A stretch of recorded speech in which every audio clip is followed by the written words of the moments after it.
Nakatutok po kayo sa sports5.ph at kasama ko po ang ating best player of the game, Muscle Man, Vic Manuel, getting 22 points, 10 rebounds, and 8 out of 13 field goals. Nakita natin hindi ka lang pangamba pagdating sa opensa, kinatatakutan ka rin pagdating sa depensa. Ano bang ginawa mo during the off-season that made your moves more on point sa pagbubukas ng season na ito?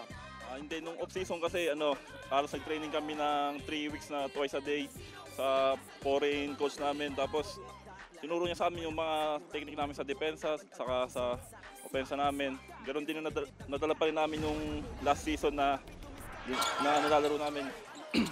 Mula sa individual achievement mo, pumunta tayo sa kolektibo. Ano sa tingin mo yung remarkable na pagbabago sa inyong team that made you defeat a powerhouse team that is TNT? Hindi, mas naging agresibo kami ngayon kasi tapos yung tatlong teammate namin, sila Calvin, si Kuya Dondon, saka si Sunny, galing sa Gilas. So, mas maganda yung naging impact namin pagbalik nila sa team namin. Well, thank you so much and congratulations.